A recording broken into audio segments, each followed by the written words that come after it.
environmental news, and I do believe Executive Director Joanna Detz is around the corner. I am coming around. Thank you very much for coming in, and I'm going to bring you over a little closer here so we don't get you to scoot away and sail away in the rain out there. Yes, I almost floated away coming here, but I'm dry now. A little rain this afternoon. And speaking of things, water, there were a couple of great articles this week on EcoRI, and I found this one to be very interesting. This is the Bradford Dam that was built in the 1800s for the purposes of mills, as many dams are built, and they're in the process of removing it and putting a step pool design. What if dams? Like, why is this important? So there are something like 668 dams in Rhode Island, and a lot of them are really old. Like that dam, they're relics from the Industrial Revolution when they served the purpose of powering a mill. And many of them are in a state of disrepair, and it becomes dangerous. In fact, in Taunton, they evacuated the whole city of Taunton in 2005 because that dam was about to rupture due to flooding. So there's a movement afoot. It's called Undam It by some. And groups like the Bradford Dam is that removal is being spearheaded by the Nature Conservancy of Rhode Island with some Hurricane Sandy money. And the idea is to let the river flow again so that you don't have this structure that could rupture, and it also allows fish to swim upstream and spawn and do their fishy thing. Yeah, that's what I saw. The headline really was talking about the benefits of doing this, so helping fish migration, improving paddling, so people use this for recreation as well. Exactly. So now they don't have to carry their canoe up and over or around the river where the dam is. So it's a win-win for everyone, fish, people. So does this happen a lot of places when, as you said, I didn't realize how many dams in Rhode Island? 668, I think, is the figure. But if somebody asked me how many dams do you think are in Rhode Island, I would have no idea, and that's a high number. But God damn it. So, what is it to people? Is this just, taking into account that the dam is in tough condition? Or do you think are people really keeping tabs on the condition of dams, 668 dams?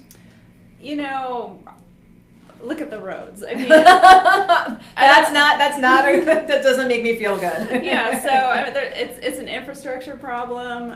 It's not as visible because people aren't driving on them, but folks like Wood Pawcatuck River Watershed, a lot of the river groups, Nature Conservancy, they are keeping an eye on these dams, and there is a movement afoot to remove some of them or install fish ladders just so water can flow more naturally, and it reduces the likelihood of flooding, and also it helps nature, fish, and people. So I found it to be a fascinating read. Again, it's on ecori.org, and this is the removal of the Bradford Dam. Just found it incredibly fascinating, so I appreciate being able to pick your brain. And speaking of things fascinating, the Bio Blitz. Now let's tell folks exactly what this is. 185 naturalists who participated in a 24-hour event, and this was June 10th and 11th, sponsored by the Rhode Island Natural History Survey, used to assess the biodiversity of a parcel of land, counted a total of 1,073 species of wildlife at Snake Den State Park, including 102 varieties of fungi,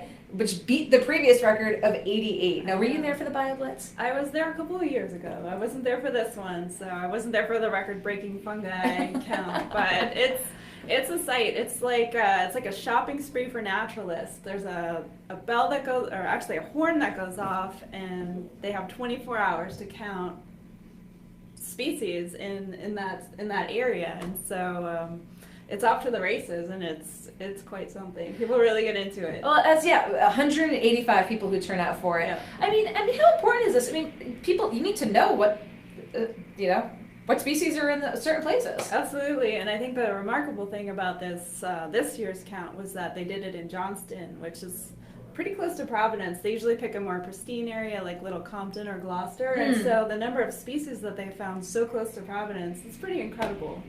To think that, there's just so much, again, biodiversity in nature. 102 varieties of fungi. I had no idea. I knew the number of dams, but I didn't know there were that many fungi. So they pick a place every year and they go and they just do this count. Exactly. It's there are BioBlitzes all over the place, but this one it's pretty popular, and they have quite a following. So if you're interested, check it out on EcoRI, another interesting article of fun environmental things going on in the state right now. So question for you. We just had Russ Moore in talking about hot or not, and he did put the governor on the not hot list for strongly supporting Rhode Island's adherence to the Paris Climate Accord, but also not being very vocal on the Barville Power Plant. What's your thoughts on that? Well, she is taking a lot of heat from environmentalists for this. She's trying to have it both ways, I guess you could say. A lot of our readers and opinion writers have taken her to task. Recently, there was an opinion piece saying that her sign-on to the regional climate agreement was disingenuous and political. That's for readers to decide, but I think she is taking a lot of heat, so I'm not surprised that Russ picked up on that. Russ did pick up on that, put it on the not hot list. Where are things right now at the Barville Power Plant?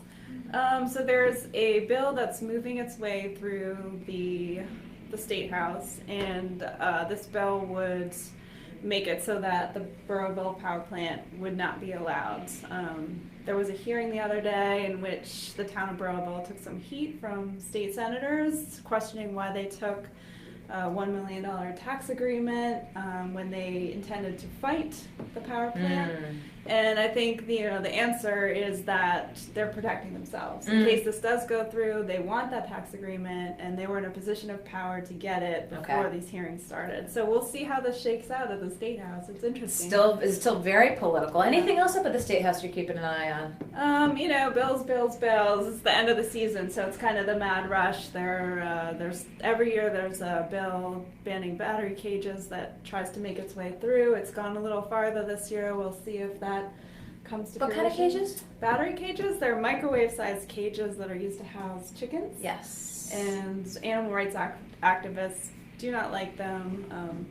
They're not pleasant to look at. There's one egg farm in Rhode Island that does use them.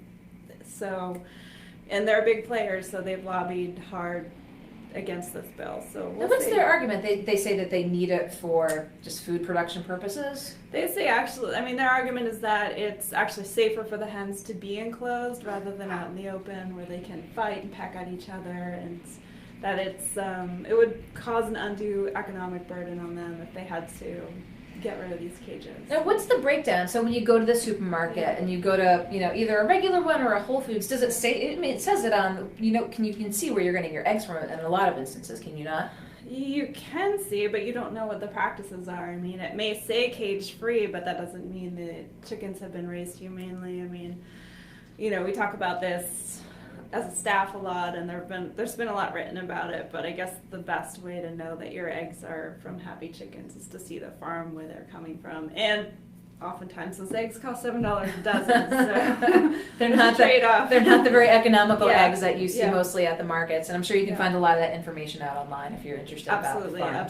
So that's just one of the ones you're keeping tabs on. Yeah, a lot going on in the State House right now. It was just up there for the House Finance budget last night.